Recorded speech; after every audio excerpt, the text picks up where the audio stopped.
Well, hello, everybody. Welcome to the Guiding Star channel. I'm so excited today. I'm excited every time I do a video, but particularly with this video because today Joanna and I are looking at something called Gochara. I hope I'm saying that right, from the moon. And it is wonderful to have Joanna, our resident Vedic astrologer at Guiding Star Astrology, with us. Thank you so much for joining us, Jo, looking at this really special topic. Very interesting and very exciting because you are doing such a fantastic job with all the videos and all the consistency of giving us guidance every single week and even every day with the transits. And we've been talking about this before, and it's so much to transits that meets the eye with the normal Western techniques. And I think it's good to be able to work together and add everything that we have in our storage to be able to get a bigger picture and to understand, also the little details. And part of this is actually the Vedic technique, which is called Ashtaka Vargas, which is the transiting planet from the natal chart, from the position in the natal chart, which puts a completely different spin and understanding on how the transits are working. This is also, of course, one of the little things. And part of this Ashtaka Varga transiting planet from their natal position is also actually it's called Gochara, which means go is the glow, and the chara means movement. So we have the movement of the planets basically from the moon. Wonderful. And so we're going to go through what this technique, this Vedic technique actually is and how it works. Yes. And then we're going to actually give a forecast for each of the zodiac signs for your moon sign only, not for your sun sign, not for your rising sign. Am I right there, Jo? That's what we're looking at? Yes, absolutely. Absolutely. Okay. Forecast for November for your moon sign. So it's very, very exciting. Can't wait to dig into this. But tell us a little bit more about Ashtaka Varga as a Vedic technique. I mean, a lot of people ask us, are you a Vedic astrologer or are you a Western astrologer? And the truth is we just use Vedic techniques with the tropical system. Correct. So this is just one of the assessment techniques that Vedic astrology gives us. Do you want to tell us a little about that? Yeah, that's absolutely right. And I think it's very important to mention every single time because there is a confusion about Vedic astrology is only sidereal. It's not true. Any technique that you have, you can use. And maybe, I'm all for testing. I cannot say something before I've tested it properly. And the only thing that we are saying right now, take it as a knowledge point and use it as you see fit. Because, if it works for you, that's absolutely fine. If it works with sidereal, it works. If it works with tropical, it works.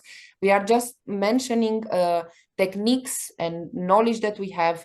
I'm using it with a tropical Western chart. And then that means an Ayanamsha, which is also actually calculated from nakshatras from the moon. So that's the only difference that we have here. But it's absolutely right. We are using it on Western charts. Okay, That's one. The Ashtaka Varga, what it is, it's actually knowledge from ancient Vedic books that gives us indication of the transiting planet from their natal position in your chart, we say this is good, this is bad. Yeah. This is a good transit, this is a bad transit, right? Just to give you an example from your natal Jupiter, for example, the good transits are the 5th and the 7th, which we also relate in general because Jupiter is also it represents the for women, especially, it represents your man in your life.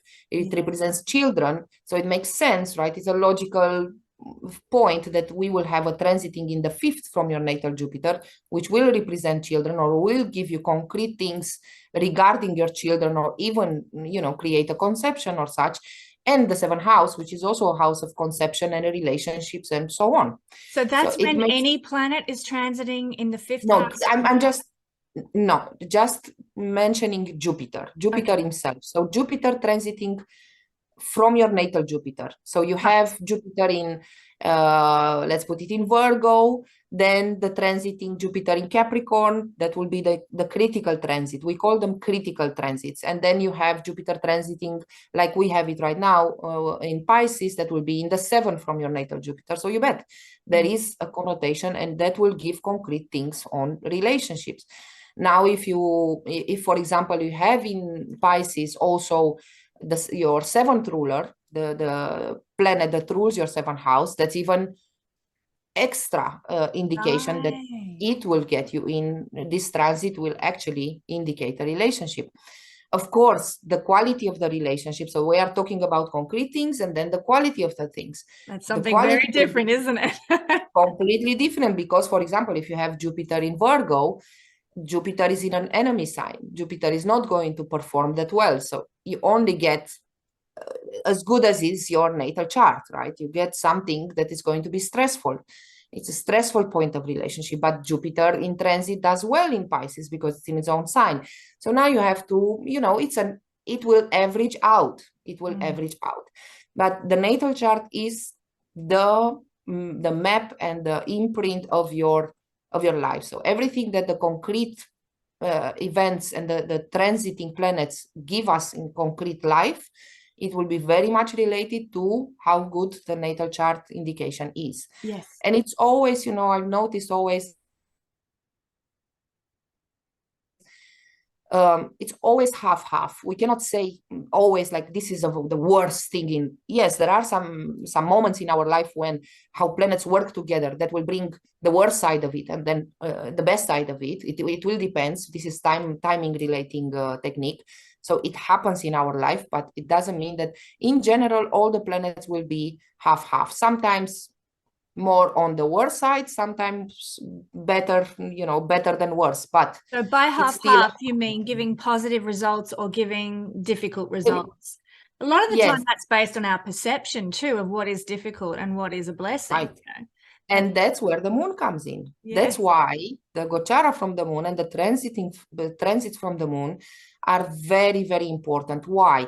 Because, I had a very interesting question from one of my clients, and she said, well, how do you pinpoint, this whole law of attraction?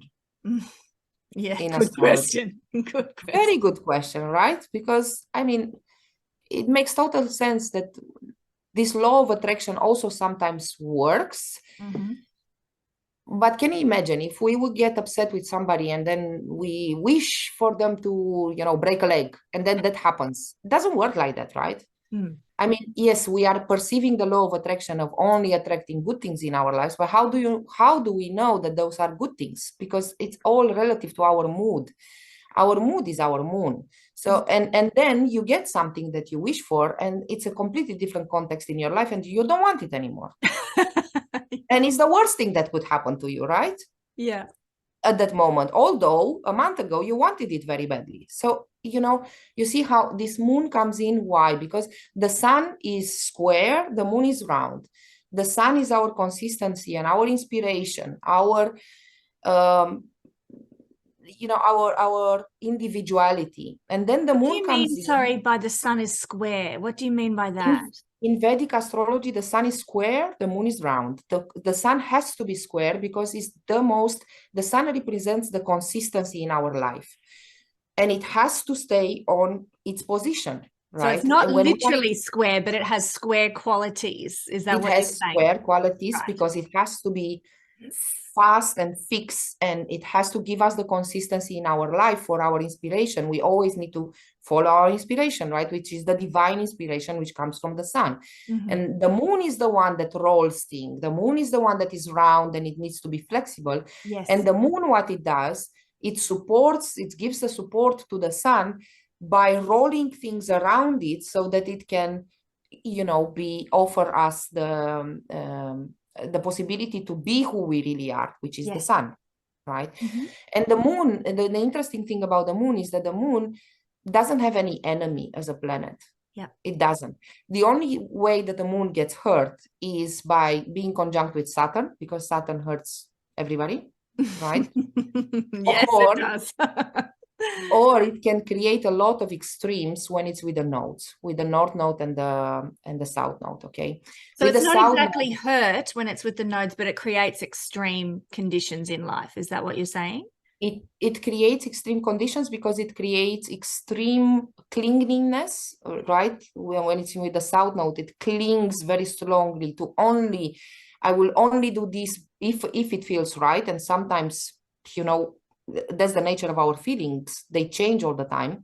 So then it becomes very inflexible, or it becomes stuck sometimes and it cannot get out. And The then south when it's with node, the, yep.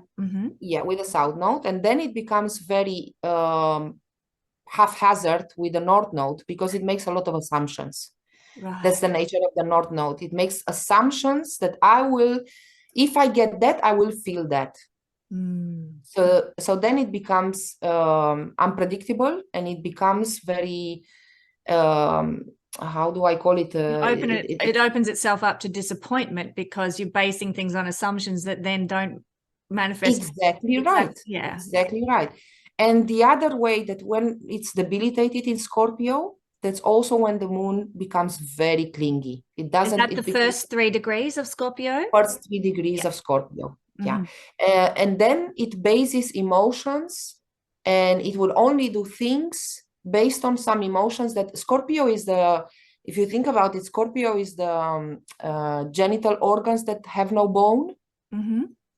So then it becomes really clinging. It's like putting it in a very small recipient, like water in a very small recipient, and doesn't want to go out of there. So it becomes very stuck and inflexible. Okay. Right. So that's the only way that the moon can get her. For the rest, the moon has the purpose to put us in the mood and to offer support to all the other planets as they go around our chart. Yeah. And to put the energy in, right? Because everything that we do, I mean, everybody knows this, right? This is not astrology. This is the way of human nature. When we are in the mood to do something, things work out better, right? Yes, they do. And you know, I've seen people, for example, that when you look at what they are doing, because they are in the mood and they really, even for to eat something, for example, and you can see it on them that they have such craving, and when they eat it, it's like you want to do that as well, right? You want to be in their state of mind and to enjoy that. That's the nature of the moon. It wants us to it puts the energy and the effort into things, put the lights on things, right, to enjoy those things, to get them. Yes. And what happens when planets transit in, so we have a guidebook where transiting planets from our natal moon are good and bad. Yes. And when they are in the good place, that means that moon is offering all our support and all our energy, and we are in the mood and we are aligned with that planet to get it in our life. Yes. And two things can happen, basically. When it's in a good place, so when a planet is in a good place from the moon, we either get something concretely based on also on the rest of Ashtaka Varga, based on the natal chart, based on the Vimshotri Dashas, based on our solar returns, you name it. So we get a concrete thing. And when we get it, we really feel like, okay, this is what it should be. This is where I should be. And you put all your energy into it and you feel very happy. Yep. Because now you have the validation and you have your needs met in regards to that planet. But so you would have it, one planet is in the good place, the other planet is not, right? So Typical. You never get everything that you want, okay? No, such is life. Exactly right. What can also happen, the second thing that can happen when the planet is in the good place from the moon, you don't get something. And then you realize at that point, oh my God, thank God I didn't get that. Because that would have made me so unhappy. Because when it was in the bad place from the moon, you wanted to compensate by getting something. Right? And now when it's in the good place from the moon, you think like, oh, thank God I'm not getting it. And then concrete things happen in such a way that you don't get it. So those are the two things. When planets are in the bad place from the moon, if you get something, it will just feel like it's not what you wanted, or it didn't happen on your own terms. or it's still you don't realize at that moment, but you realize that you got it and it was an overcompensating need that actually doesn't make you happy at all. Yes. And now you are still you are where you started, because that's the thing with human nature, is that hope that you always have. That's our drive, right? And it's, you know, it's a concept, psychology concept. It is a curse. It, you know, it was the only thing left in Pandora's box was hope, and I was like, oh, everything else came out, but hope stayed in right. And when you get it, you want the next best thing, because you ended up getting your goal, right? And it was in one of these books, The Secret of Happiness. It was written by actually a neurological surgeon, okay, or how do you call it? It was a really working with the brain and finding out what makes us happy. Actually, it was actually not when you get things, but when you hope for things. Really, that makes us happier than actually having them. Isn't it interesting? And it was called The Moment Before the Kiss. You know, the book is called that? No, it's the concept. So the moment before the kiss, you have such expectation and hope, and the exaltation is actually before. And when the kiss happens, it's like, okay, now it's done. Now what? You know, then you want to get again in that exalted state before it. Yeah, that actually sounds, to be honest, quite Neptunian, which is all about the dream and the fantasy being better than the reality. but I can see how it relates to the moon too.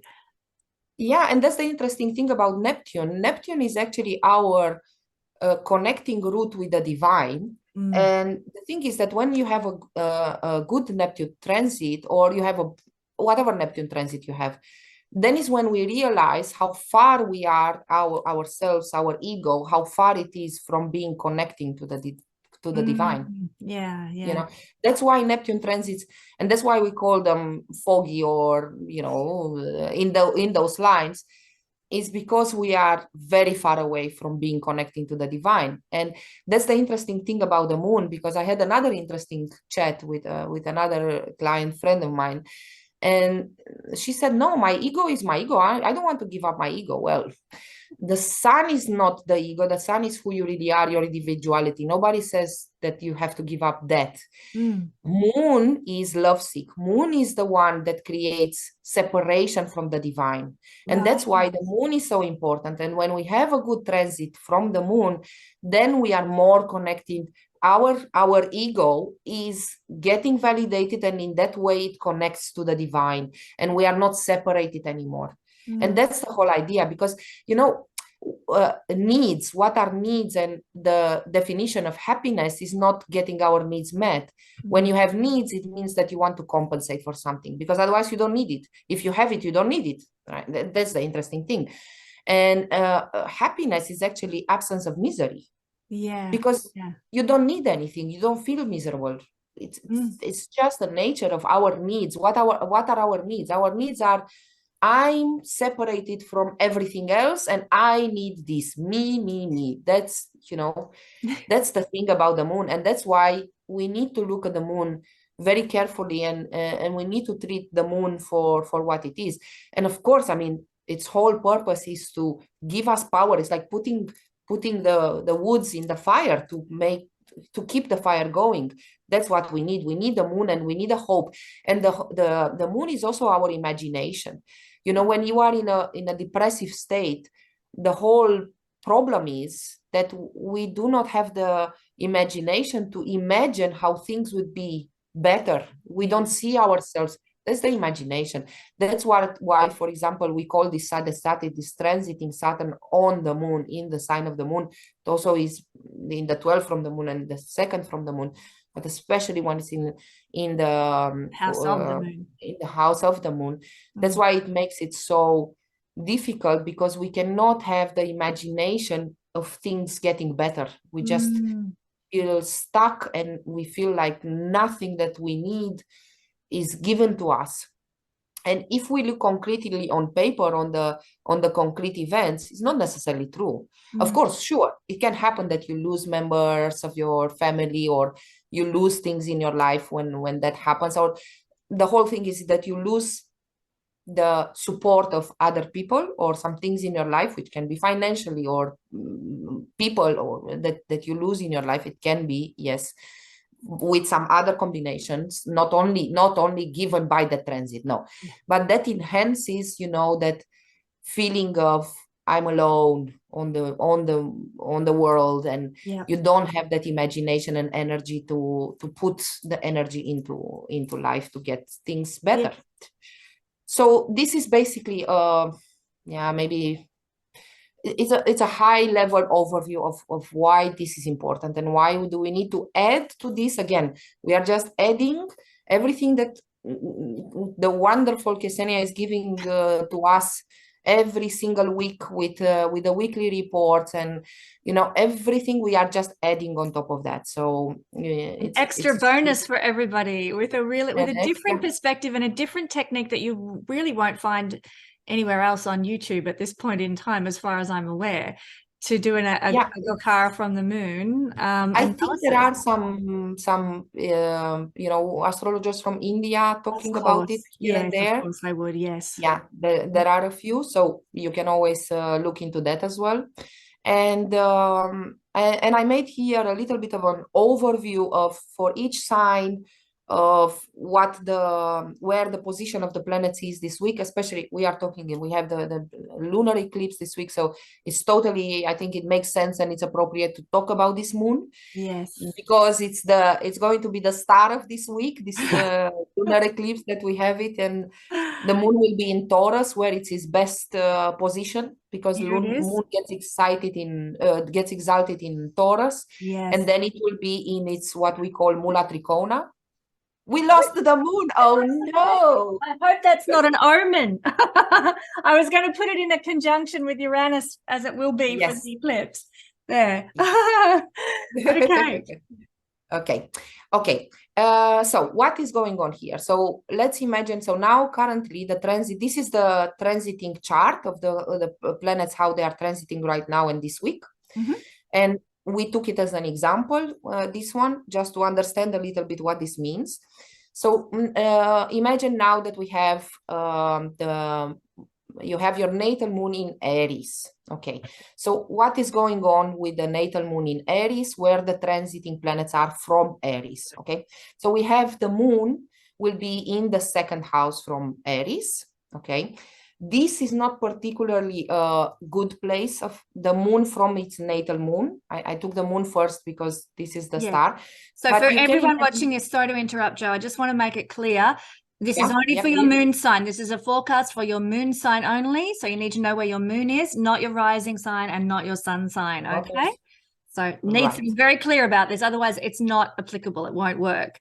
All right, so your moon is in Aries, and that means the transiting moon for the eclipse is actually in the second house. Go, Joe. I'll shut up from here on. Okay, no worries. Okay, so that means, okay, if we put a plus and a minus, this is not one of the good positions for the moon, okay? So even though it's exalted in Taurus, it's still a minus. It is exalted. Of course, it will give a lot of benefits, and we are not talking about that. So moon exalted in your second house, first of all, if you have your ascendant in Aries, it's a completely different interpretation than we are just talking about this moon right now. So the moon needs to offer support to your natal moon, basically. When it's transiting in the second house, that is not necessarily one of the good positions. That's not going to be supportive. Again, we mentioned before, what happens if the moon is not in a good position? It's either going to mean that you will have it will put an emphasis on some needs, and basically you get some things that you don't want, or when so you either get something or you don't get something. And when it will be in the third from the moon, then you will realize that what you didn't get or what you did get, it was actually what you really needed. So that makes it for this place of the moon to get a little bit moody, right? And the moon, you can imagine, I mean, the moon travels in 28 days in the whole chart, right? So that's going to be the transiting moon. It's not going to create really big events in our life. Yes, it will create it now because it's an eclipse. Those when the moon transits are going to create bigger events. So for moon in Aries, yeah, that will be in the second house. That will literally be needs of, it can be financial needs, it can be nurturing needs, it can be food, it can be self-esteem, you know, because what is self-esteem? Self-esteem is a validation of who you are, right? When you get your needs validated, that boosts your self-esteem, right? Well, this is a few days where, you know, it's not going to be necessarily very validating. Okay, that's the moon.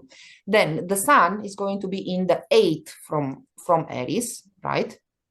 Okay, that's the sun in the 8th from Aries, which is also not one of the good positions, the transiting position from the moon.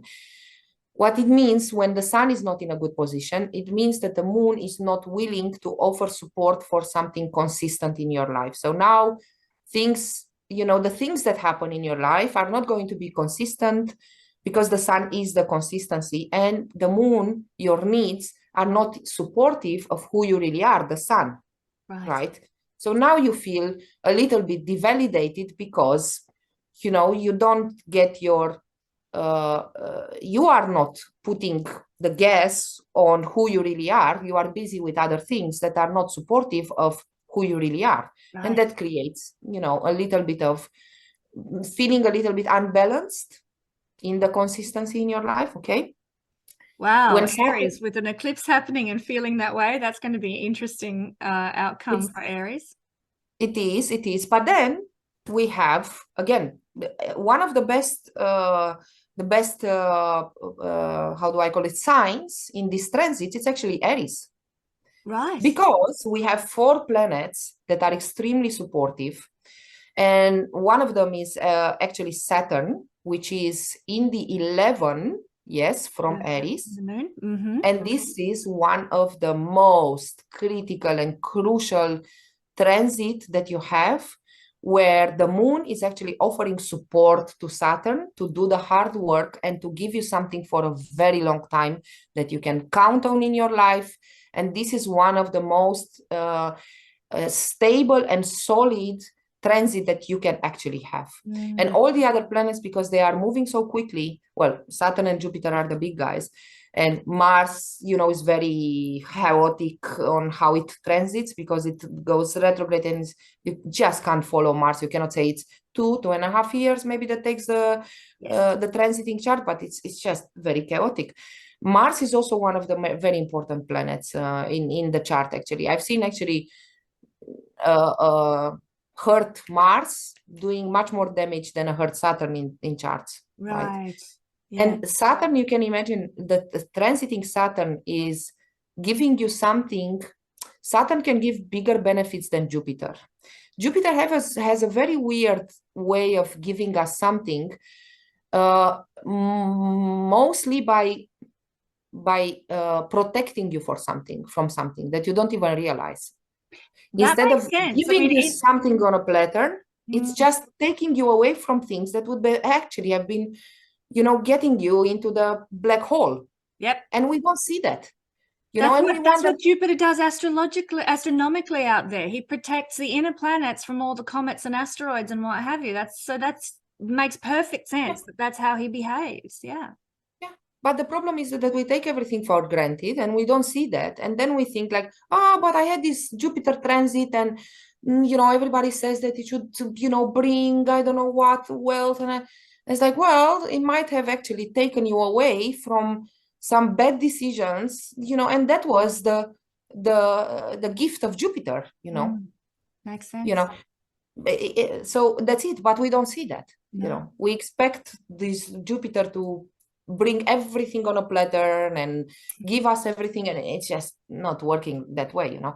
But Saturn actually, when it's in a good transit and in a good position, oh my God, the good things that Saturn gives you, for example, it can give you a job that you can then when Saturn goes into the bad place, it's really, you will think like, oh my God, thank God I have this job, because otherwise I would be completely, you know, in a bad place. Or it gives you a relationship, or, you know, it gives you whatever, whatnot, a friend. It gives you you know, a good, you know, you finally find the diet that works for you after 20 years of trying all the diets, and then finally, you know, you have a good Saturn transit, and then suddenly one works, you know, or it gives you the health or the resilience to, or it gives you a different perspective, or it helps you let go of things that you've been holding on, that, you know, we are our worst enemies sometimes, you know, and then Saturn can come in and clean that up and say,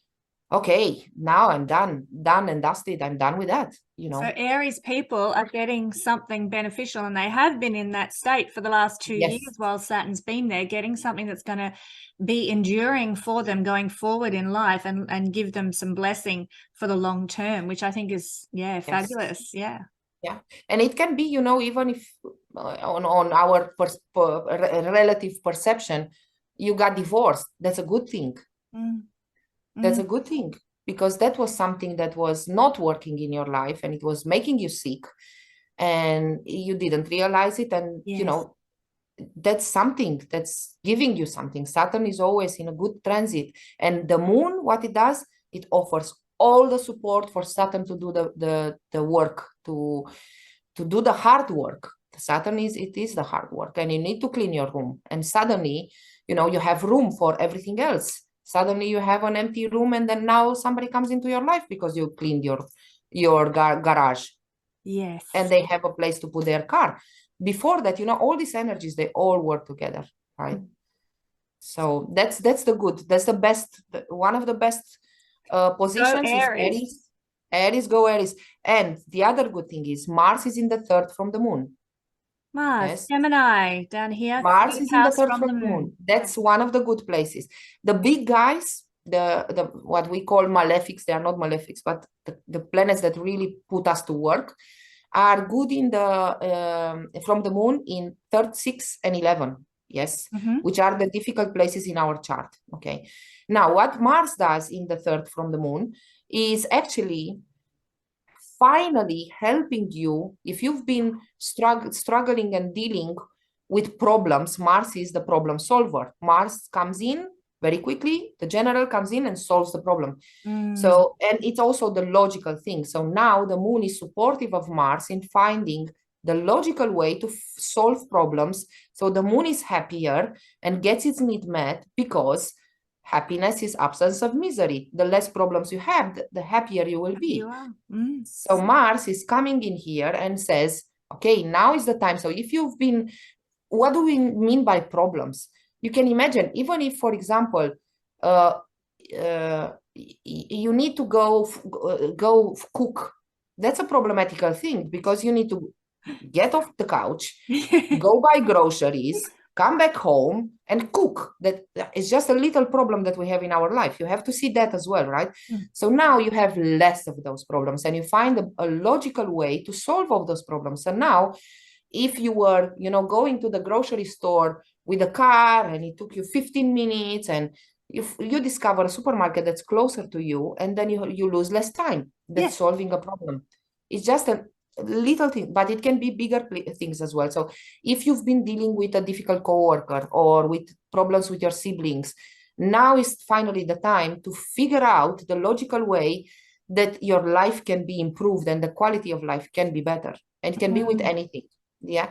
And Mars is also, you know, if you think about it, if you combine everything, Mars is the ruler of the moon. So now the support is even, you know, because you have your moon in Aries. So now you have even a better support. And if you combine with what Saturn is giving you, and you being able to solve problems, now what Saturn is giving you is going to be even bigger and much more solid.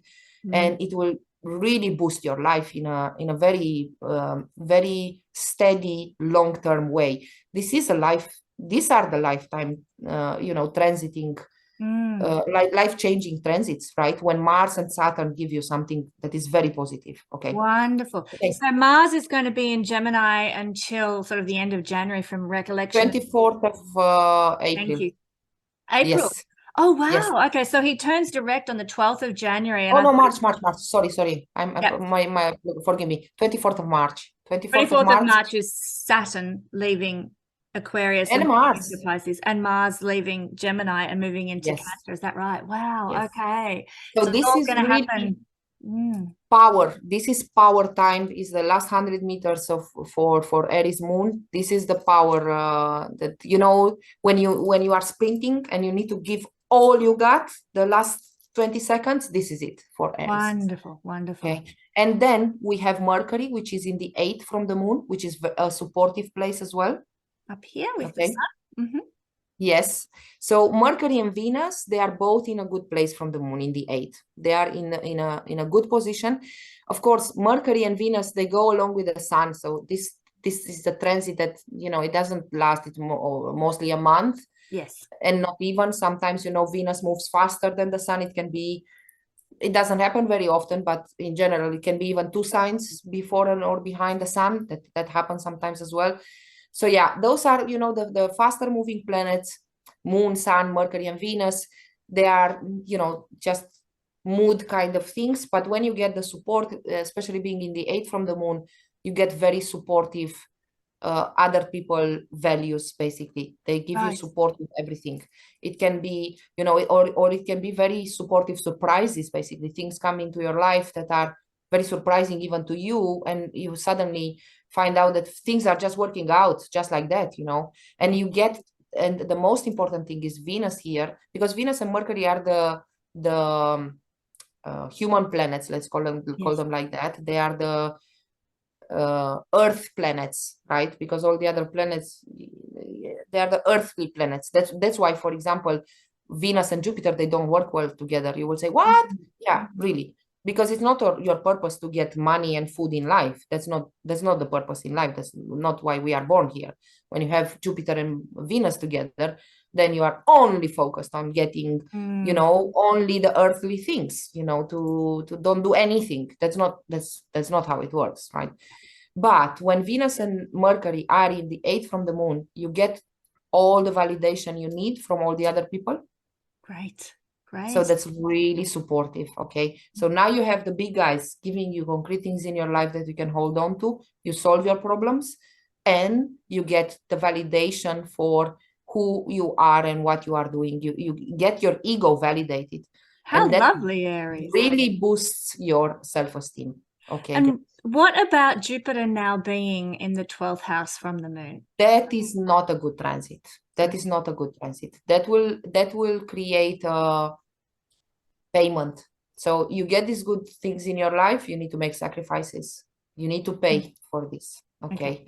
And Jupiter transiting the 12th from the moon will create this kind of, you know, sometimes, you know, you really see it, that concretely you lose something, or you have to pay something, or you have to invest in something.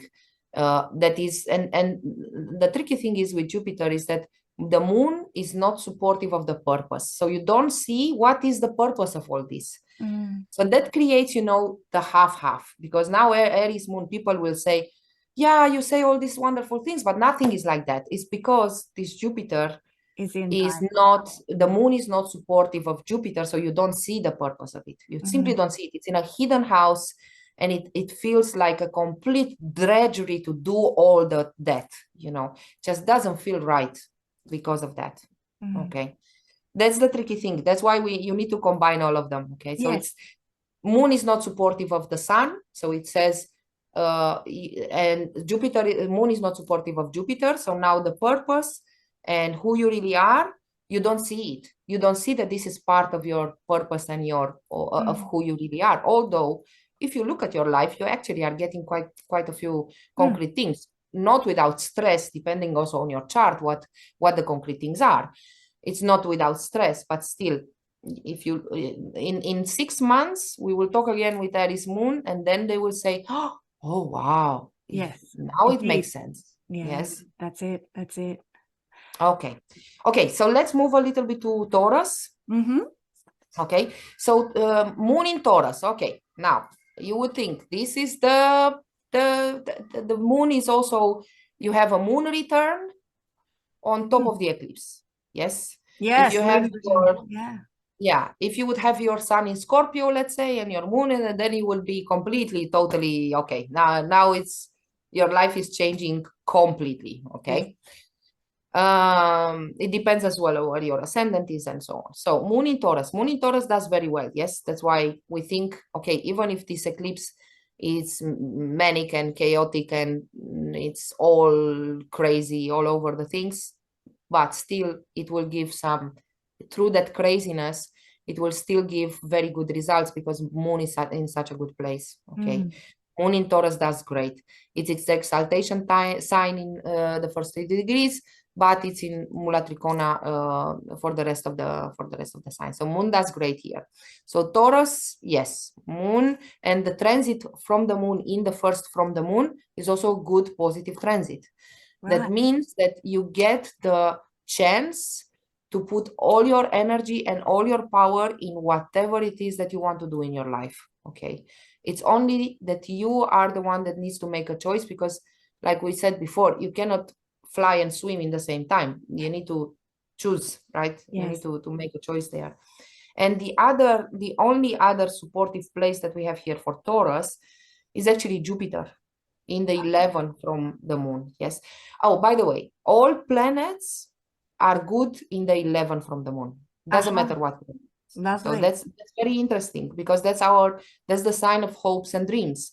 That's the sign of long-term plans. That's the 11 is the placement of not only making long terms, but also if you make the right long-term planning and you have the hopes and dreams in the right direction, or the hopes and fears, if you are dealing them and managing them in the right way, they can give you the gains. It's always everything in general. The transiting 11 place is actually that's when you get the rewards, or the rewards can be if you haven't done things in the right way, you get a punishment. That's also a reward, Okay. So you get that's the results. Yes. You get the results of it, whatever you've been doing. So for the moon, especially with this eclipse, for the moon Taurus people, now it's the time, purpose, Jupiter, or the goodness, or everything that is to gain from everything that you've been doing. This is the time to get it. It's a fantastic. And if not, because the moon, like we said, the eclipse will put a light on everything that you've been doing. Now is the time to see it and to see if it's your purpose, if you are in line with your purpose, if you are gaining things from whatever you've been doing, or if you don't get the gains and you are losing things, that means that it's time to do something completely different. Yes. For the rest, all the other planets are not in good positions. Okay. Right. So Taurus moon people, they don't get validated for their needs and ego. Mars, Sun, Venus, Saturn, Mercury, they're all in difficult placements. Yes, they are in difficult placements. Saturn being in the 10 is actually, planets in the 10 in general, all of them, when are in a 10 position, 10 placement from your natal chart, from your ascendant, from the moon, it doesn't matter. The 10th house is actually a very, very interesting and special house.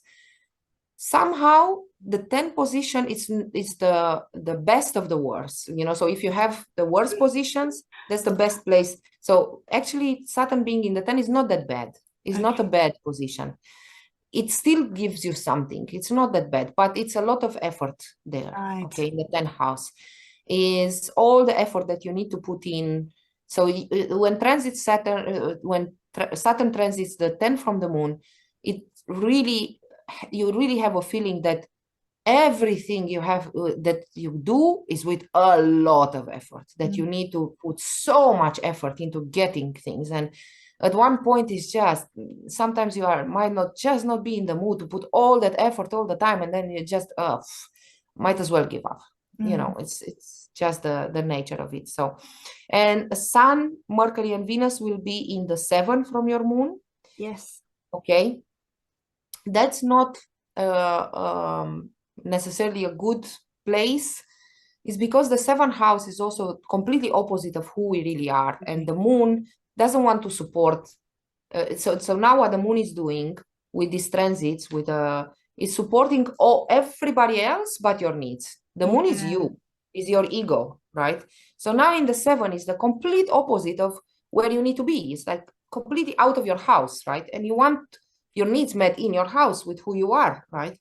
It's the exactly opposite. So that's why it's not a good placement for Sun, Mercury, and Venus. You know, now you put all your energy to meet other people's needs, but your own. So it's not a supportive transit, right? Okay. So most And Taurus moon people will be giving themselves away for the sake of other people as a result of this eclipse energy because of the moon's placement, because of or they at least they will have the feeling that they do that right. all their efforts go to, it's their feeling. It's not necessarily concretely like that, but that's the feeling. I'm making all these efforts and it's all for somebody else, and I don't get my needs met, right? It's not a supportive. And again, let's not forget what we said in the beginning.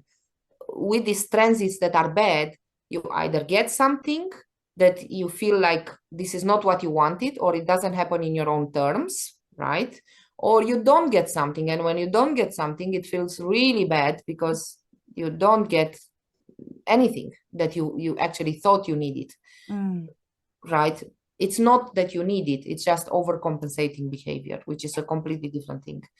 But again, let's not be too negative here. But anyway, the good transits are Moon in the first with the eclipse, which is great, and Jupiter in the 11th. So in the end, you know, I've noticed when these transits happen, no matter how concretely things go in your life, you still see a purpose in it. So for the Taurus moon people, especially with this eclipse, is actually they don't feel that thing at all, because there will be moments when they see the purpose of all of it, and that's actually what makes our life better. You don't really you see all the purpose in everything. You don't see it as a bad thing. So then your perception is great with this transit. Excellent. And it's fantastic. I mean, for Taurus, I mean, I would rather have, you know, small little, because Moon, Mercury and Venus, they don't really, through transits, they need to be retrograde to give you something concrete. When they are just like this, it's not necessarily, it's not necessarily not right, very significant or So noticeable.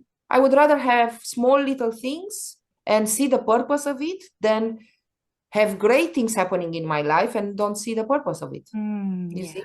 Yeah, for sure. So, you know, it's what do you prefer? But we all it's have all about perception, isn't it? It's all about our view of, is our life good or bad, which is purely a perception thing. Yeah. And that's the moon. The perception is the moon. And the moon, you know, when we are not able to be flexible with what life gives us, and we only want things in our terms, because if I don't have that, that's the only thing I need, and that's the only thing that makes me happy. If the moon becomes so clingy, that is when we are tripping our left foot over the right. You know, it's like we are just tripping ourselves, really, when the moon becomes so clingy. That's the problem, you know. That's a real thing. And that's perception and imagination. You need to be able to be flexible, to go around and to get your needs met by being flexible. Yes. Yeah? So that's the thing. Okay, let's go to Gemini, because we still have like 10 I signs. know, it's so easy just to talk, isn't it? Yeah, we can talk forever. We can talk we'll forever. get a move on, get a rustle on. Okay. Okay, so we have this Gemini, and now we have this Mars here, which is going back and forth.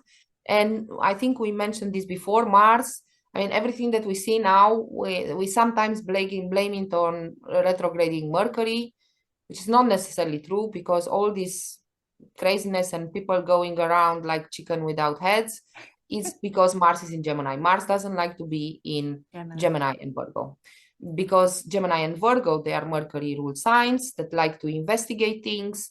They like to go here and there. Mercury doesn't like to, Mercury is the planet of fairness, and it's the planet of non-judgment. And it's with a good Mercury, you know, you don't judge anybody, and you can say, if you have a good Mercury, you can say anything to anybody and they will not get upset. They will not make it personal. When Mars gets there, everything becomes personal, and Mars gets really agitated, and it wants to solve a million things that are not his business to solve, you know, because that's the nature of Mercury, going all directions. But Mercury goes all the directions because he wants to say, I want to investigate. It's the Sherlock Holmes, you know. It doesn't, you know, from all the suspects, Mars will kill all of them because he thinks that they are all guilty. It's not true, right? It's only one. So that's the nature, and it becomes very frustrated. Mars in Gemini. But anyway, so moon is in Taurus. So if you are a Gemini moon moon, is in Gemini. Moon is in Gemini. If you're a Gemini moon person and the Gemini moon's in Taurus, your 12th house. Yeah. Yes. So moon will be in the 12th house, which is not necessarily one of the good signs. It makes, again, for a feeling of loss and payment and isolation. And it's just, it will moon there. It will have compensating needs of feeling too isolated, and it will want to overcompensate by not doing anything but stay in isolation. Yeah. And that's the concrete reality of it. When we have a need, we compensate with something, right? So when you feel alone, then you go, I don't know, which will not necessarily make you happy. Right? You go to a bar and then it's like, well, I'm at home and I'm still not happy. I thought that going to a bar is going to make me happy, but it's not. Right? I think we've all been there. Yes, exactly. The great transiting position, the two planets that are great in transit right now is Sun and Mercury, which are in the 6th from the moon. Okay. Sun and Mercury in the 6th from the moon. First of all, the moon will be very supportive of who you really are, and getting, for example, getting you with the Sun transit in there, because Sun is also somehow representing our body because it's who we are, right? Getting you in good health. Mercury, especially when it's retrograding. So you have to see it like this. I know that everybody is fearful of retrograding Mercury, right? It is, and I'm not saying that it's not, but it is depending on where it's retrograding. I made this statistic for years now, since I heard about this Mercury retrograding. I literally wrote down everything like a diary, the things that happened in my life. And what I noticed that is not always when Mercury is retrograde, things went down. It was when Mercury was retrograding in a bad position from my moon, or in a bad position from my natal Mercury, the things that we can relate, what we are, putting the connotation in Western astrology, were more or less like that. But not always. So then I'm thinking, based on my own statistic, I thought but that doesn't make sense to put the blame on Mercury all the time if it's retrograde. Actually, Mercury, when it's retrograde, it means that it's not combust. I would take, I want Mercury retrograde. The problem is with Mercury retrograde for all of us is because Mercury is in general in 80% of the charts combust. We have a distortion of reality, all of us that have Mercury combust, me included. We have a distortion of reality of what is fair and not fair, and what the choices are that we make with ourselves, the deals we make with ourselves, which is Mercury as well. And when Mercury retrogrades, it wants to make a correction. And all of us that have Mercury combust, we feel that as a very heavy thing, because it makes us understand that we had it all wrong. And it's not pretty. Of course it's not, because Mercury is a concrete real planet, an earthly planet, which is very, very on Earth. And then things, tend to go wrong, but it's because our natal perception is not correct from the beginning, you see. While I noticed as well, people that have Mercury retrograde in their chart, when Mercury retrogrades 3 times a year, it's the best time of their life. Yes. It's amazing. And the whole idea with transits, it's actually the concrete things that Mercury can give are when it's retrograde, because then it stays a little bit longer. Otherwise, it's just a flingy kind of a day or two kind of thing, and then it's gone, and it's not a concrete thing. So for Mercury and Venus to give you something concrete, they need to be retrograde, right? But Mercury is not retrograde this week, folks. It's not, but it's in a good transiting place. And it also gives the support to the sun. Mercury is the child of the sun of the moon, and it gives them you know, it gives the support there. So concretely, with Mercury there, you can get some. It's also, Mercury is also a relationship planet. Venus and Mercury both are, okay?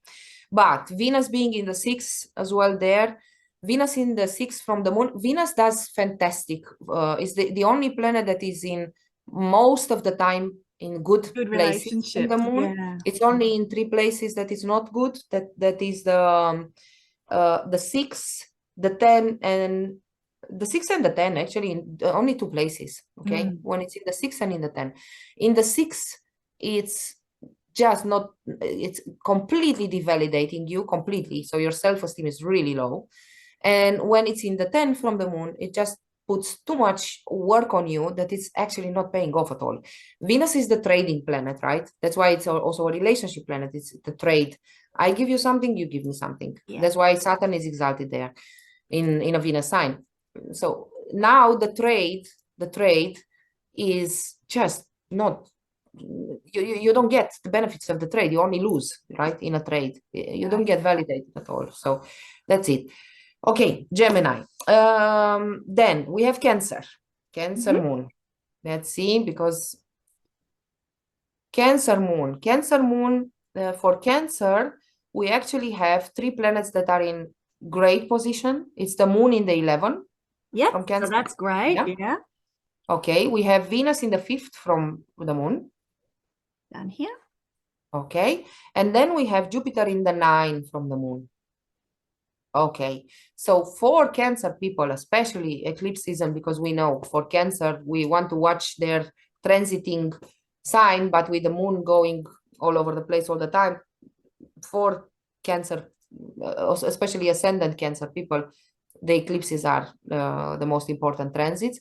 And also for the moon Cancer, because the moon is their ruler. So yes, the ruler of the moon. eclipse So, is very right? important for Cancer people. But yes, absolutely. It is for Cancer moon people, and the moon is in its own sign. And now you have this wonderful transit with connotation of 11, 9, and 5. Yes.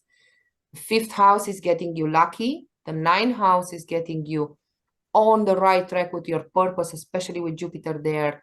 Amazing transit for Cancer people. It's a wonderful, amazing transit. And then the moon is in Taurus in its Mula Trikona. It's in the 11, giving you the gains and everything, all the rewards with everything in your life. Because the trine houses, the 5th, 9, the trine houses, those are the best transits that you can ever get. That's when everything falls into place, you get lucky, you see everything is part of your purpose in this world. It's absolutely I'm very jealous of Cancer moon yes, people. we're all wishing we had Cancer moons now, don't we? It's amazing. It's absolutely amazing. Okay, and then the other planets, they are not in a good place. Sun is in the 5th. It's not in a good place from the moon. Mars is in the 12th, which can create that kind of irritation and even, kind of burnout, because like we mentioned, Mars in Gemini becomes very agitated in the wrong direction. And then you can really feel like, it's too much. So you need to, to find a way to get some chilling methods. And then we have Mercury is in the 5th, also not in a good sign, and Saturn is in the 8th, okay, in the 8th from the moon. And Saturn being in any place that is not 3rd, 6th, or 11 from the moon of Saturn, those are the difficult places where the moon does not give support to Saturn to put in the good work. So that really means like, okay, nah, it's heavy, we don't like it, we don't want to put the work. The things that Saturn give us are mainly, just more to clean, more garbage to clean, and that's it. So, and the journey of Saturn is actually very interesting, because it's all, wherever Saturn goes, in whatever sign it is and whatever place, like for example, this transiting the 8th from the moon. The moon is our needs, and the 8th is our other people's need, other people, right? So now it's a trust issue. It Saturn puts there an emphasis on who can you trust, and it creates a, dealing with your insecurity when it comes to the eighth house. Is a very interesting house when it comes to that. It's also the house of trusting other people.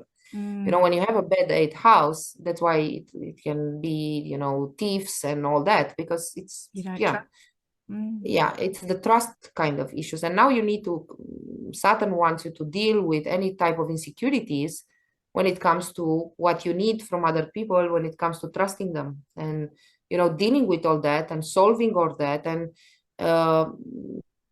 see how you can trust other people in a nice way. So we need to trust other people. We are not lonely animals. We are, we need, that's why we have this hug therapy through other people's body. Yeah, we need other people physically. It's not necessarily only emotionally and mentally to get inspired by other people. We need, the physical body of other people.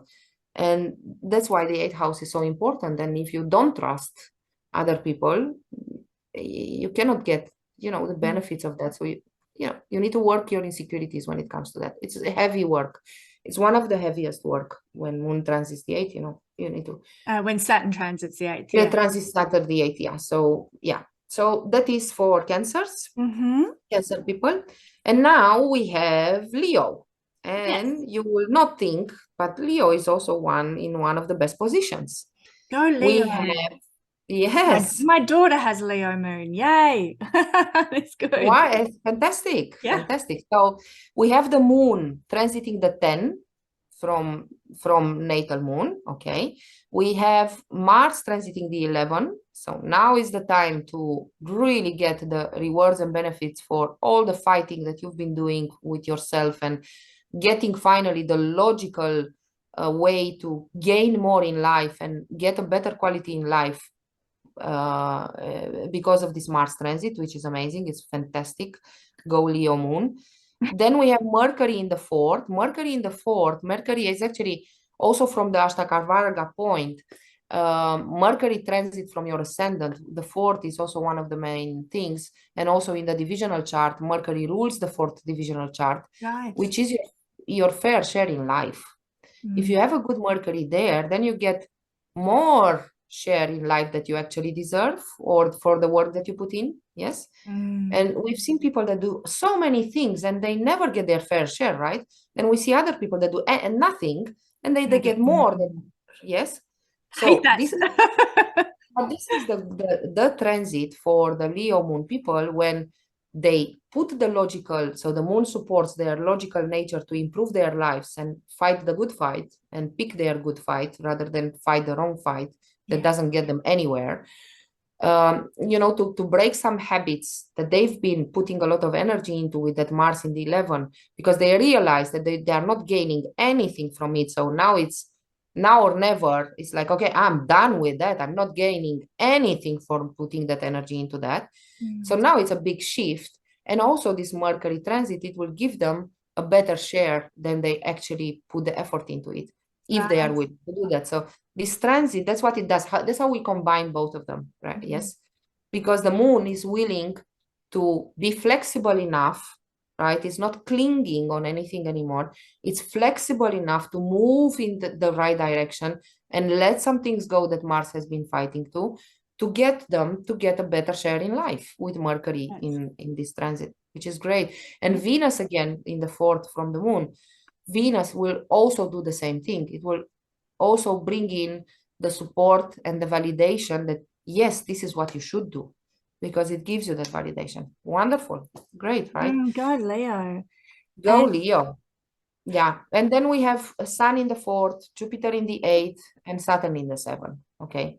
So those are the not supportive transits. So moon is not going to put energy into those. So those things, if the moon is not willing to put the energy and to be flexible and roll in the direction to offer the support to that planet, you have to see it like this. I mean, moon only has two hands, right? It can only give you support to this or to the other, to some planets. It cannot hold all of them, right? That's how you have to see this Gochara from the moon. Is the moon has to choose now. Okay, I'm giving the support to these planets and I'm going to let the other ones for now for this period of time, I'm going to let them fall. And that's what's happening. So when their support is not there, then things fall, or they are more stressful, or they just don't work out, right? With Saturn, for example, in the 7th, just doesn't work out. Okay, and that's again transiting Saturn in the 7th from the moon. It makes you understand, okay, what have you been doing or taking on from other people that is not yours, Right. and it's actually making you sick, and what are you doing out of compensation rather than out of your need. Again, you know, that's this transiting Saturn. It's putting an emphasis on insecurities when it comes to, you know, probably your daughter is going through, you know, relationships with other people in general, and that makes it, you know, a little bit, friendships. You know, friendships are an issue for her. Yeah. At the moment. And yeah, that's those are the insecurities that she needs to figure out. Okay, instead of always giving herself because she wants to be validated, and that's an overcompensating feature, rather understand that the relationships don't work like that. If you are a pleaser, it's not necessarily going to give you everything that you want. You need to work together and also, you know, get out of and find the balance when it comes to that, and deal with your insecurities when it comes to that. Where is this pleasing type of behavior comes from which insecurity, and deal with it. So Leo, okay, let's go to Virgo. Okay, so for the Virgo moon people, Sun is transiting the third. The third house is the house of own efforts mainly. That's one of the difficult houses because we always have to put the effort in. And the moon is supportive of the Sun being in the third, which means that it will give all the energy to actually solve any type of, you know, communication issues. The moon is going to be in the mood, let's say, and be flexible with any type of communication, any type of energy for learning something new. It's the house of training. It's the sign of working with other people. It's you know, from siblings to co-workers to getting anything done skillful, learning a new skill, or putting the emphasis on a new skill. It's a very good transit for that. Venus is also there in the third, and it's in a good place, which means that you get validated for all your efforts. You get validated and you have great communication this time. So any type of effort that you put into that, it's going to be very prolific, and it's going to give very good results. Okay, then we have Saturn transiting the 6th. That's one of the best transits. When Saturn transits the 6th, that's really when you get something in your life again, just like we talked for Aries people, where Saturn is transiting the 11th. This is the time, and it has been for the last 2 years, when you get something really solid that you can really count on and you can cling on for the next period of time, where you don't have a good Saturn transit. And whatever Saturn has been giving or taking, this is going to be, you need to appreciate it and put the work in. It's the 6th house, so that really puts also an emphasis on work. It puts an emphasis on your health. It puts an emphasis on anything that you need to improve in your life. This, whatever Saturn gives you, it will improve your life in a very, very nice, solid way. This is a very good transit. And then we have Jupiter in the 7th. Jupiter is the 7th house for Jupiter from the moon and from itself. It's one of the critical transiting points.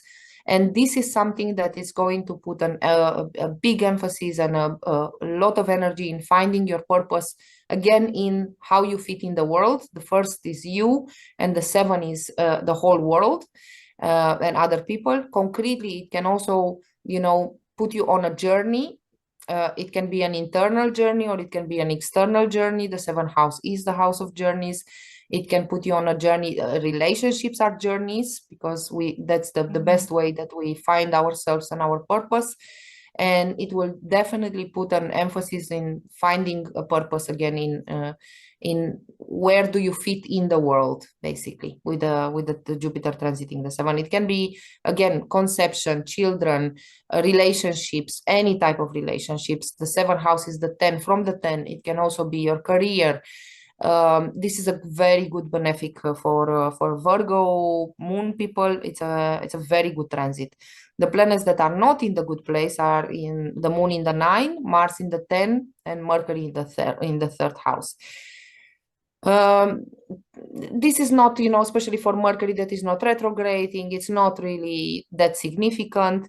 Mars in the 10, it will just make it for getting a lot of fights and putting a lot of effort that is not necessarily good and beneficial. And again, it has the same connotation of, getting you in an exhaustive state, with Mars being fighting there for what it shouldn't be fighting. And then the moon in the 9 is, again, from itself. It's not a supportive, but again, the moon is going to be there it's just mood swings. It's not really relevant. Okay. Now, for Scorpio moon people. Libra. Don't forget. Oh, Libra. Oh, okay, of course. Poor Libra. I'm forgetting about Libra. Okay, for Libra, we have only 2 good planets transiting. Yeah, I know. For Libra, it's but a little we've got Saturn in the 6th house from the moon next year. So hang in there, Libras. Yes, exactly right. Yes. But for now, we only have Mercury and Venus, which is they are in the 2nd from the moon. And again, Mercury and Venus, they are not going to be relevant in concrete things in life because they are not retrograding. They go there very fast. So it's just, a bit of more supportive on the, enjoying the little things in life. So just do that. Enjoy the little things. Don't sweat the big stuff. It's a period of just enjoying, little things in life. It's in the 2nd house. It validates, gets validated for self-esteem, so it boosts a little bit the self-esteem. So yeah, it's not for Libra, unfortunately. It's not a big huge transit right now. Again, we are not dismissing the eclipses, we are not dismissing the other transits that are happening in your chart. We are just literally talking about a very small piece of Ashtaka Varga, which is the transits from the moon. So don't take this to be the main things in your life. It's just that whatever else, if Libra people, moon people want to do something big this time, it's not the time to do it. It's not the time to start it, because this is not the transit of the moon being involved and committed to big things in life or life-changing events in life. It's just not committed to that. So if we are not involved and we don't have the energy and the mood to do those, then don't force yourself. Sometimes it's just good to enjoy the little things, and that's it. You don't have to. This is not the time to start big things. Okay. Scorpio moon people. So we have here the moon transiting the 7 from Scorpio, which is a good transit. It's a good one. The eclipse falls there with the 7th house. You bet. We have some connotation there that this is a very nice transit, for supportive transit for relationships in general. And also what also emphasizes that is Venus transiting the 1st from the moon, which is also the 1st is also the 7th from the 7th. So again, it's a relationship connotation type of transit. So it's all about, for Scorpios, it is about relationships. And the other important transit, which is in general important, is Jupiter transiting the 5th. So now we have, again, trine houses with the 7 combined. If we combine all that, the best and where Scorpio moon are involved are in relationships. So the dynamic of your relationships, if you are in one, is changing for the better. Or if you are not in a relationship, you are getting one. Or if you've been in a bad relationships, you are getting out of it. And Jupiter transiting the 5th is also about children, conception. It can be a good transit for people that would like to, conceive in this time. Also with the eclipse falling there, it can be hectic. It can be you know, we are talking about conception. I'm not saying that it cannot be problematic with this eclipse. It can be.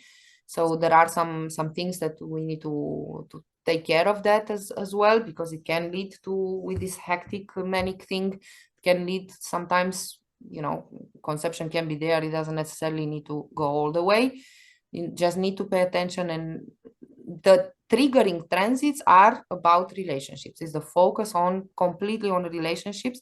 Jupiter transiting the fifth is actually fantastic, because the fifth house is the lucky house. It gives you everything that you need without any effort. It's the only house that can give you everything on a silver platter, so that's good. And it will put an emphasis of course, you understanding where your purpose is in all this. So that's a good transit. The other planets are not in a good place. Sun, Mars, Mercury.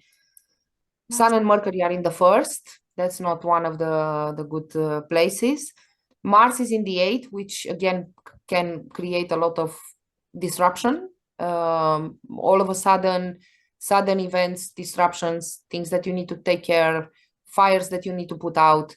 It can put an emphasis as well, because Mars rules Scorpio on the body, and it will have some compensation behavior there when it comes to where do you put your energy in your life into things.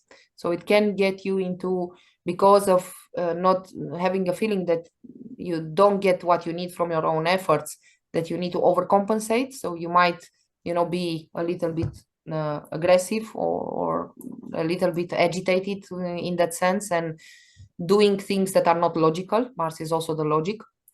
So it is a little bit tricky with this Mars. And Saturn in transiting the fourth from the moon. You know, the fourth in general, it's a connotation of your own stability and happiness, and emotionally, especially where you feel at home. And when the moon is not supportive of that, then it feels, you know, that the disruption of your life is not getting you in the right foundation. The fourth house, the whole chart, the foundation of the whole chart is the fourth house, which is our happiness. So you need to, you know, create that kind of solid happiness in order to deal with anything in life. And this is you know, a little bit stressful here. Okay, and if we don't have that stability, that can be a little bit it can be a little bit challenging. Okay. Now, Sagittarius moon. We have three good planets transiting, which is, let's start with a big guy. Saturn transiting the third from the moon, which is great. Ksenia? Yes. Okay, you are still there. Okay. I am. So Saturn transiting the third, amazing. Just like we said, for Virgo people and for Aries people, this is the best transit that you can get, transiting the third. This is the moment again to get the good things in life that are going to be very solid and will keep you going. So appreciate it and put all the effort that you can. It's still a couple of months to go while Saturn is still there, so make the best of it. Joy, yes.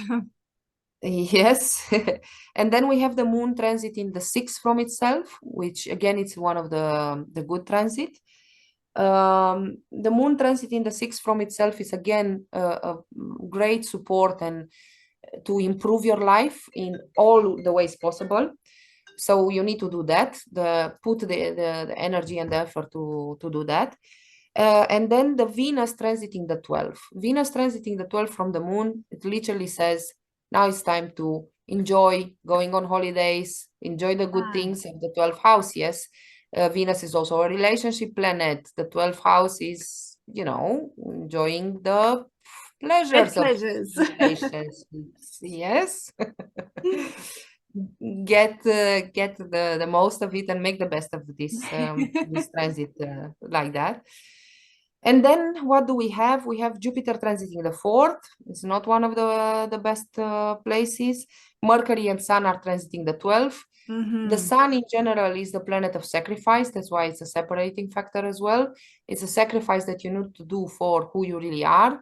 So that really puts an emphasis on, okay, what is it, who I am really, and what am I willing to sacrifice to get to the place where I need to be for who I really am.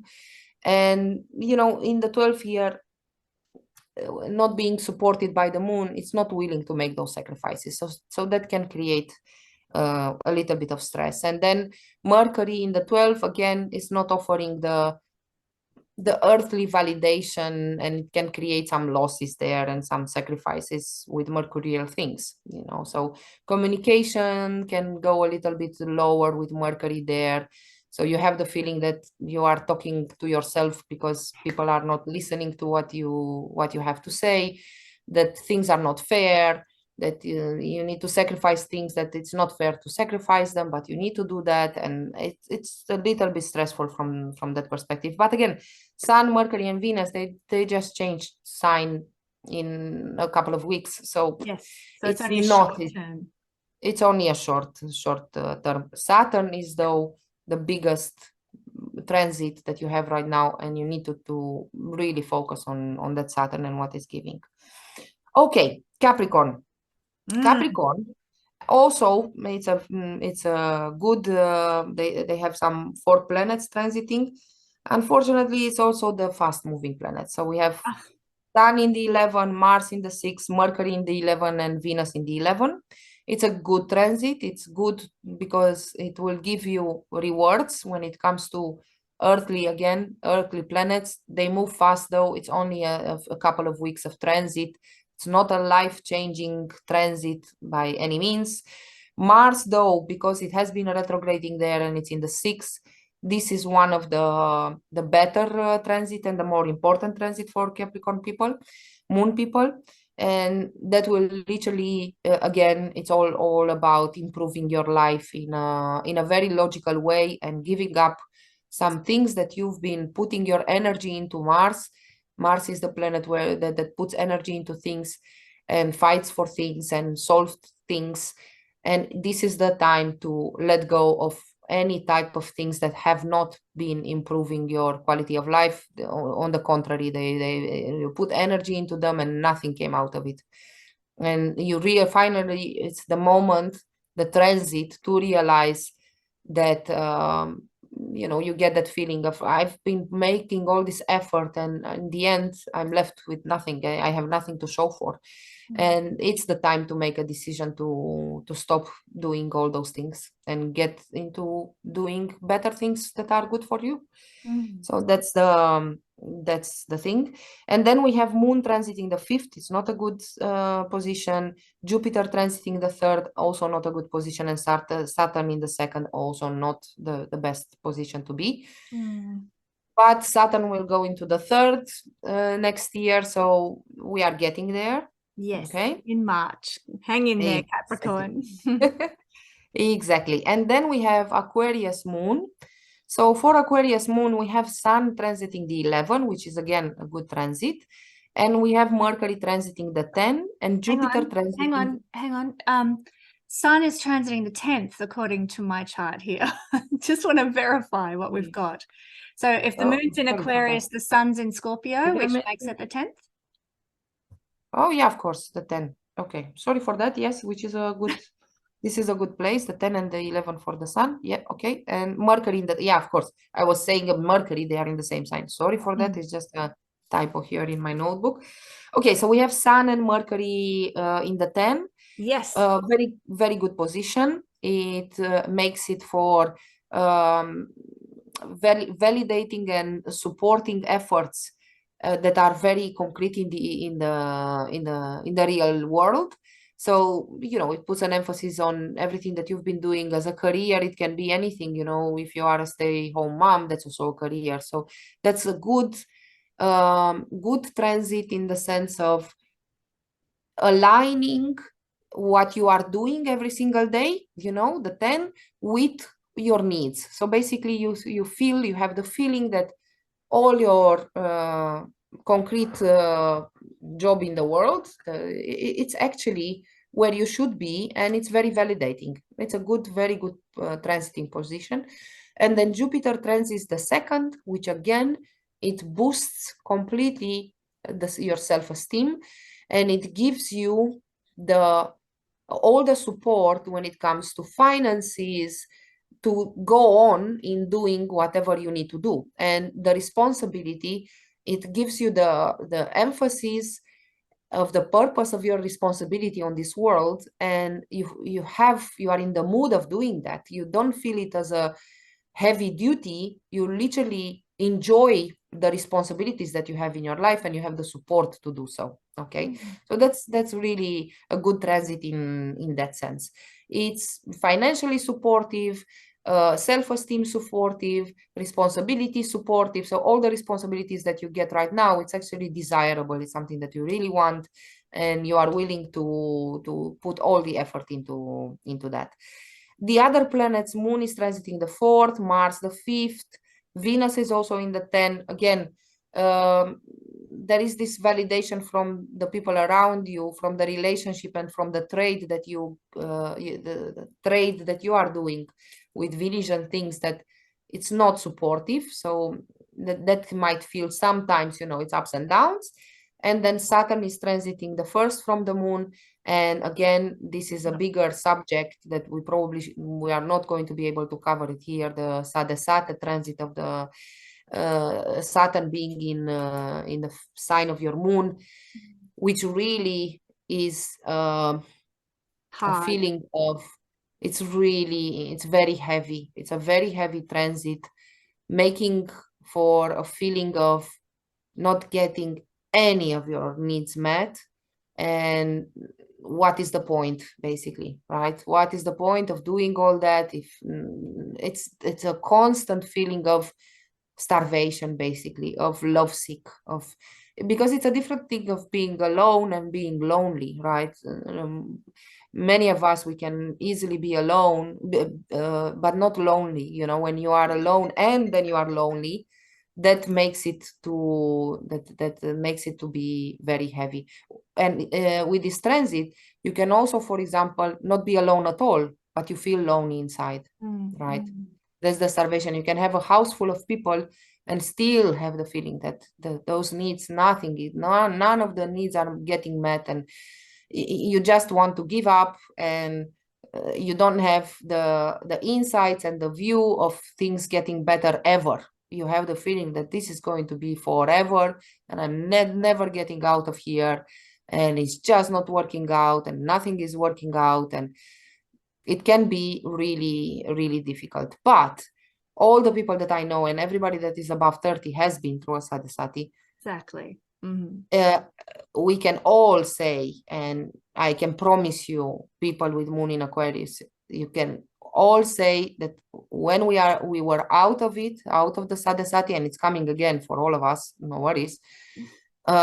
We are so enlightened and so much spiritual richer than we've ever been before, and we made such breakthroughs in our insecurities and our life. And because the thing is that Saturn wants you to let things go. When you get out of the Sadhasati, you have the feeling that you have nothing to lose. And what is more powerful than having the feeling that you can do everything and anything because you have nothing to lose anymore?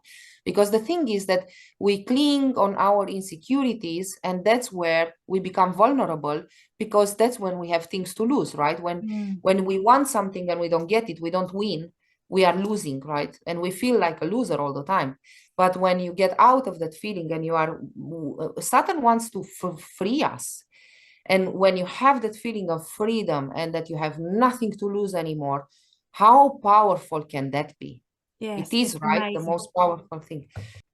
Yes. So that was anyway the conclusion of this Sadhasati. So just for the Moon Aquarius people, please hang in there, or not hang in there, but it can be stressful. I have seen people that actually don't feel that stress at all, because they have got something when Saturn was transiting their 11th house, that they are fully focusing on that, and they really go through Sadhasati just like nothing is really that bad or wrong. And you have this supportive Jupiter here in the second house, which will again show you the purpose of everything that is going on.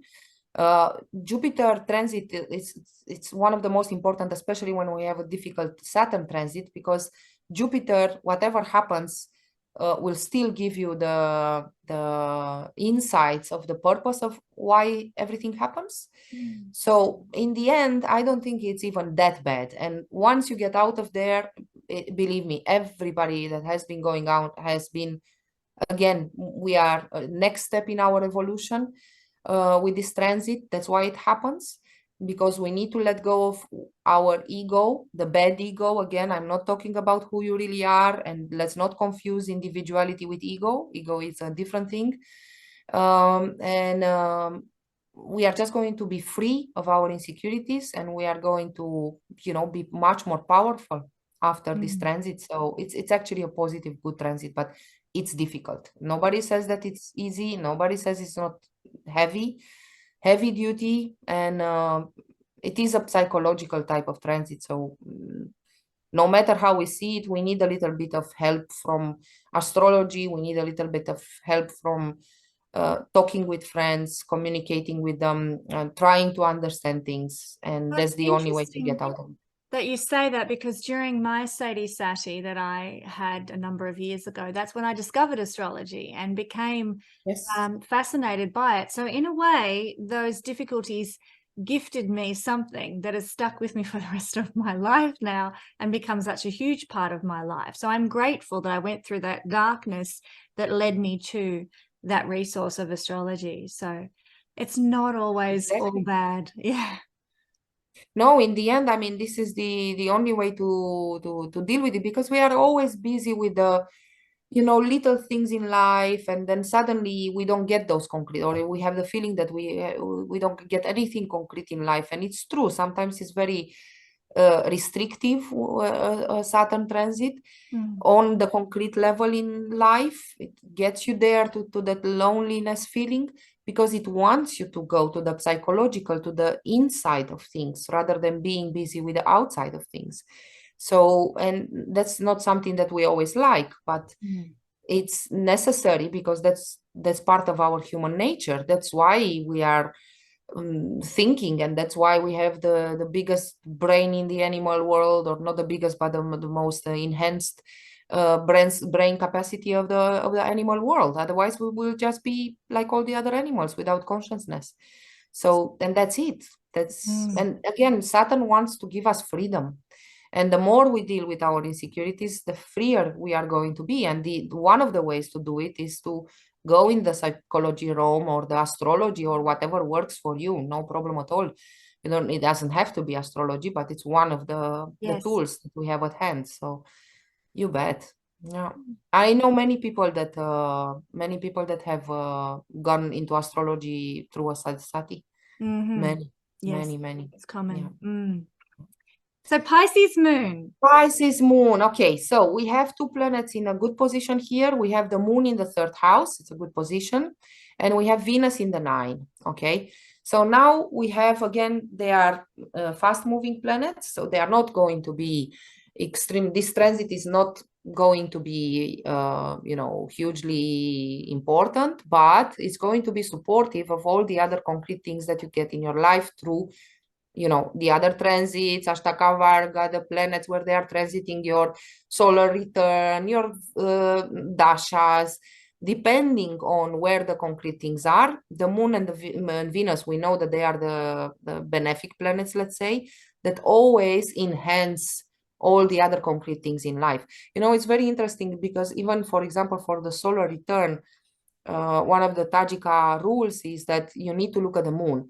If you have a great solar return chart, but the moon is not supportive, you are not in the mood for anything of those good things. It's like they are just passing by you. You are not involved in anything. You are not, when you are not committed in those things, it just doesn't matter. So I've seen it many times, it's like, oh, why? What is going on? You have a great solar return. And then I see the moon. It's like, okay. Okay, you are not invested at all in anything that happens around you. So it doesn't feel right, somehow. The moon is really fascinating. It's really interesting. So yeah, you bet when Moon and Venus are supportive of whatever happens in your life, you just feel better, and it validates your life, and it gives you the nurturing Venus qualities. Because whenever, that's the thing with validation, and that's the thing with Venus. Why is Venus the nurse? Because when somebody takes care of you, it gives you food for the soul or food for the body. That's the nurse. That's the nurse that takes care of you, right? And what's the best feeling in the world? To have somebody love us, right? Yeah. That's the best feeling. That's the most nurturing. If we have that, if we have food for the soul, we can do anything. We can move mountains. Nothing matters anymore. That's the best feeling. So for Pisces moon in general, this is going to be a short transit. All the other planets, they are not in a good place. So the moon is not giving them support. So it might feel, it can be a stressful kind of period right now for the Pisces moon, and they are as well in Sadasati, because the Saturn is transiting the 12th from the moon. That's when Sadasati starts, in the 12th, and then it's in the first, so in the sign of the moon, and then the second from the moon. So it's a 7-year, the 7-year each. That's where it comes from Saturn transit. So Pisces, it's going to be a period of time where you need to rely on the things that Saturn gave you when Saturn was in Capricorn. Those are the important things that you need to rely on. And it's going to be, it's a Sadasati type of transit that we are also talking about for Aquarius.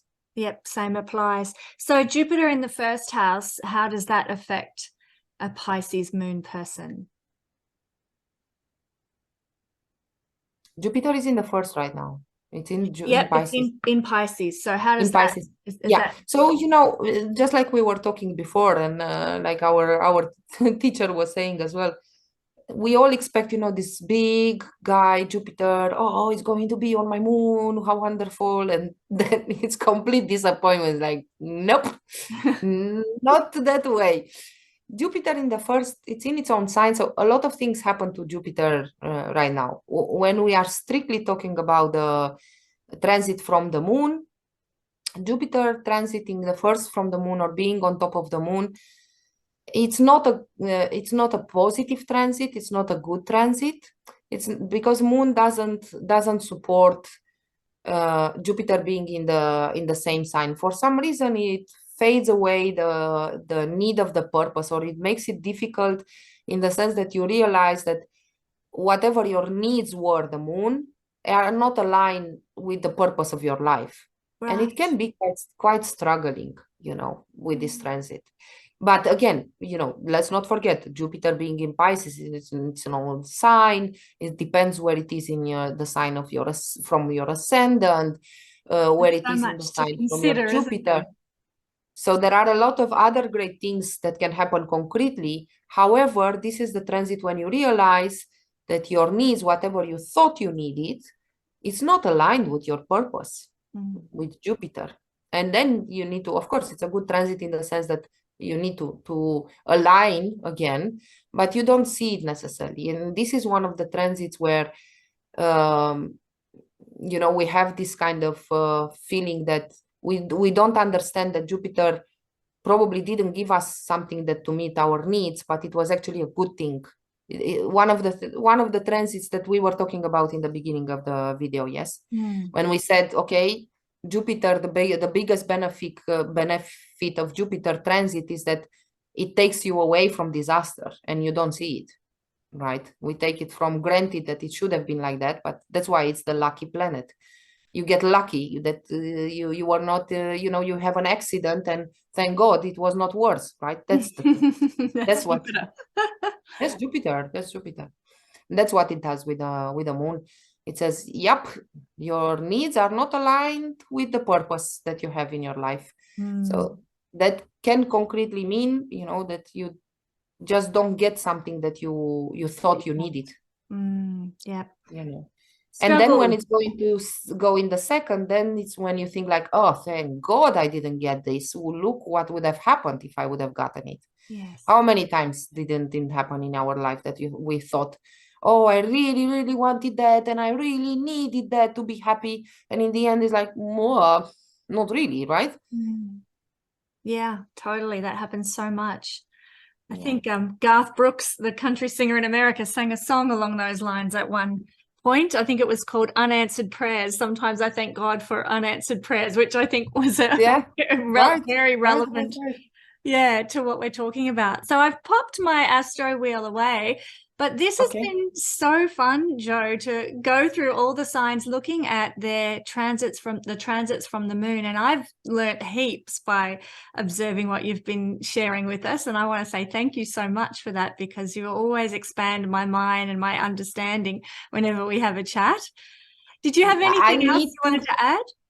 Now I just need to thank you because it's such a, I'm so grateful to be working with you and for the work that we are doing together. And I think we are enriching each other every single time. And every time that you have a fantastic question that gets my mind going again. And it's so inspiring to be working with you. And I'm really grateful.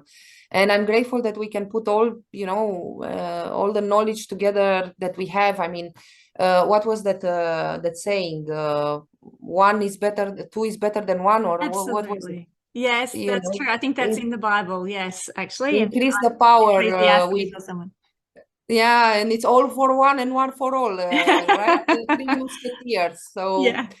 yeah, so I do have the feeling that also with our viewers and our friends that we are all for one and one for all, so that's why we are here. Mm. And I'm just Yep. grateful for that. So Me thank you so too. much. It's Thank it's you. always a pleasure to talk to you, and we can talk for days. I mean, Yes. we've been talking for days when we met, so and we Well, didn't get everybody, enough. if you would like to book a reading with Joanna and get her to analyze your chart and what's happening in your chart and how it's affecting you and what's coming up for you, then head on over to the link in the description below and make your booking with Joanna to get a reading. So thank you, Joe, and we'll look forward to having you Thank back you. again very soon. Yes, thank you so much. Okay, bye-bye.